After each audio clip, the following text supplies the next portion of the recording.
بسم اللہ الرحمن الرحیم۔ شروع اللہ کے نام سے جو رحمان اور رحیم ہے۔ رب کریم مغفرت فرمائے میری، آپ کی اور دنیا کے تمام مسلمانوں کی، آمین۔ خانہ کعبہ مسلمانوں کے لیے کتنی اہمیت رکھتا ہے ہر مسلمان جانتا ہے۔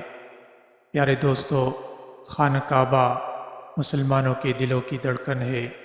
ساری زندگی جو شخص 5 وقت خانہ کعبہ کی طرف منہ کر کے نماز کے فریضہ کو ادا کرتا ہے تو اس کا دل کیوں نہیں چاہے گا کہ جس طرف وہ اپنا چہرہ کر کے نماز پڑھتا ہو اسے اس کا دیدار نصیب ہو۔ ذرا سوچئے کہ اگر کعبہ شریف جو کہ اللہ کا گھر ہے اور جس کی ذمہ داری خود اللہ نے لے رکھی ہے، جس جگہ سے دنیا کے تمام مسلمان عقیدت رکھتے ہیں، اگر کوئی شخص اس کو گرا دے اور شہید کر دے تو کیا حالت ہوگی اور یہ منظر کیسا ہوگا؟ جی ہاں دوستو، ایسا وقت بھی اس دنیا کو دیکھنا ہے کہ ایک بدبخت کعبہ کو گرا دے گا۔ حضرت ابو ہریرہ رضی اللہ عنہ فرماتے ہیں کہ رسول خدا صلی اللہ علیہ وسلم نے فرمایا کہ اس وقت تک قیامت نہیں آئے گی جب تک 2 بڑی جماعتیں آپس میں زبردست جنگ نہ کر لے جن دونوں کا دعویٰ ایک ہی ہوگا، اور جب تک 30 کے قریب ایسے دجال اور کذاب پیدا نہ ہو جائے جن میں سے ہر ایک اپنے آپ کو اللہ کا رسول بتائے گا، اور فرمایا کہ اس وقت تک قیامت نہیں آئے گی جب تک دنیا سے علم نہ اٹھ جائے اور زلزلوں کی کثرت نہ ہو جائے۔ حضرت انس رضی اللہ عنہ فرماتے ہیں کہ رسول خدا صلی اللہ علیہ وسلم نے ارشاد فرمایا کہ اس امت میں یقیناً زمین میں دنس جانے اور آسمان سے پتھر برسنے اور صورت مسخ ہو جانے کا عذاب آئے گا، اور یہ اس وقت ہوگا جب لوگ کثرت سے شراب پئیں گے اور گانے والی عورتیں رکھیں گے اور گانے بجانے کا سامان استعمال کریں گے۔ حضرت ابو سعید رضی اللہ عنہ فرماتے ہیں کہ رسول خدا صلی اللہ علیہ وسلم نے ارشاد فرمایا کہ تم یقیناً اپنے سے پہلوں کا بالشت ببالشت اور ذراع بذراع اتباع کرو گے۔ جس چیز کی طرف وہ جس قدر بڑھتے تھے تم بھی اسی قدر بڑھو گے، جس چیز کی طرف وہ 1 بالشت بڑھے تم بھی 1 بالشت بڑھو گے، اور جس چیز کی طرف وہ 1 ذراع یعنی 1 ہاتھ بڑھتے تھے تم بھی اسی قدر بڑھو گے، یہاں تک کہ اگر وہ گوہ کے سوراخ میں داخل ہوئے تھے تو تم بھی داخل ہوں گے۔ سوال کیا گیا، یا رسول اللہ صلی اللہ علیہ وسلم، کیا پہلو سے آپ کی مراد یہود اور نصارہ ہے؟ ارشاد فرمایا تو اور کون ہے؟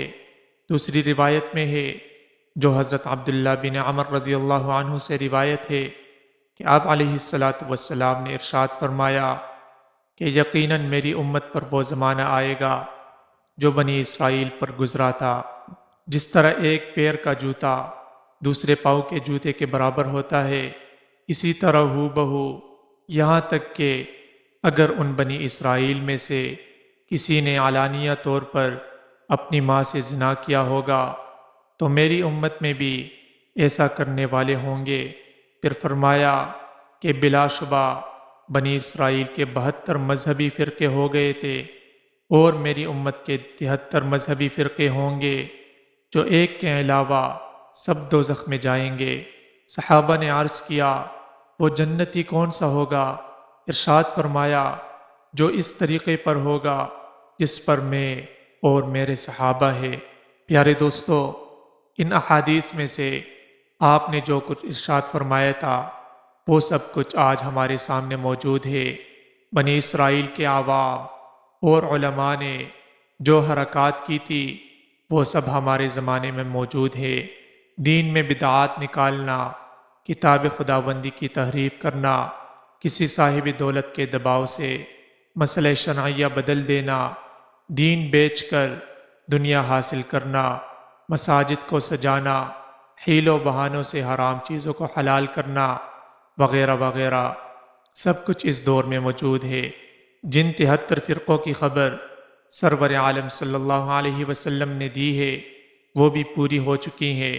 جن کی تفصیل احادیث کی بعض تشریحات میں موجود ہے۔ یہاں اتنا سمجھ لینا ضروری ہے کہ اس سے صرف وہ فرقے مراد ہے جو شریعت اسلامیہ کے عقیدوں سے متفق نہیں ہے، جیسے معتزلہ، خوارج، روافض، قادیانی، جو لوگ عقائد اسلامیہ کو بلا چوں و چرا مانتے ہیں اور صرف نماز روزہ کے مسائل میں مختلف ہیں، جیسے چاروں اماموں کے مقلدین اور فرقہ اہل حدیث ہے، وہ سب اسی ایک فرقے میں داخل ہے جسے جنتی فرمایا ہے، کیونکہ جن مسائل میں سے ان کا اختلاف ہے ان میں حضرات صحابہ کا بھی اختلاف تھا، اور صحابہ کے طریقے پر چلنے والے کو حضور صلی اللہ علیہ وسلم نے جنتی فرمایا ہی ہے۔ حضرت ابو ہریرہ رضی اللہ عنہ فرماتے ہیں کہ رسول خدا صلی اللہ علیہ وسلم نے ارشاد فرمایا کہ قیامت اس وقت تک قائم نہ ہوگی جب تک میری امت اپنے سے پہلے لوگوں کا طریقہ بالش ببالش اور ذراع بذراع اختیار نہ کرے گی۔ اس پر سوال کیا گیا کہ یا رسول اللہ صلی اللہ علیہ وسلم، مثلا فارس اور روم کا اتباع کریں گے؟ ارشاد فرمایا کہ اور ان کے سوا پہلے کون لوگ ہیں؟ حضرت عبداللہ بن عمر رضی اللہ عنہ سے روایت ہے کہ رسول اللہ صلی اللہ علیہ وسلم نے ارشاد فرمایا کہ جب تک حبش والے تم سے نہ لڑے تم ان سے نہ لڑو، کیونکہ خانہ کعبہ کا خزانہ دو چھوٹی چھوٹی پنڈلیوں والا حبشی نکالے گا۔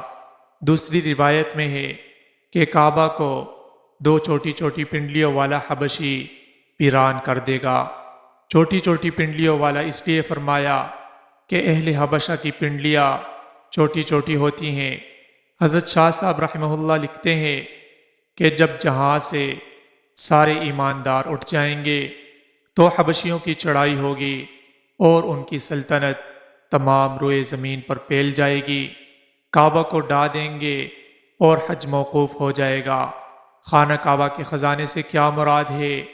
اس کے بارے میں مشکات شریف کی شرح مرقات میں ایک قول نقل کیا ہے کہ خانہ کعبہ کے نیچے ایک خزانہ دفن ہے، اسے حبشی نکال لیں گے۔ حضرت ابو موسیٰ رضی اللہ عنہ فرماتے ہیں کہ رسول اللہ صلی اللہ علیہ وسلم نے ارشاد فرمایا کہ زمانہ قریب قریب ہو جائے گا، یعنی جلدی جلدی گزرنے لگے گا، سال کم ہو جائیں گے یعنی جلدی ختم ہوں گے، پل کم ہو جائیں گے۔ پل کم ہونے کے دو مطلب ہے، ایک یہ کہ کم پیدا ہو، دوسرے یہ کہ چھوٹے چھوٹے پیدا ہو، دونوں صورتیں مراد ہو سکتی ہیں۔ امید ہے دوستو ویڈیو آپ کو ضرور پسند آئی ہوگی اور ضرور کچھ نہ کچھ سبق حاصل کر لیا ہوگا۔ مزید اس طرح کی انٹرسٹنگ ویڈیوز دیکھنے کے لیے چینل کو سبسکرائب کیجیے اور بیل آئیکن کو بھی ساتھ پریس کیجیے تاکہ نئی آنے والی ہر ویڈیو آپ تک بر وقت پہنچ سکے۔ والسلام۔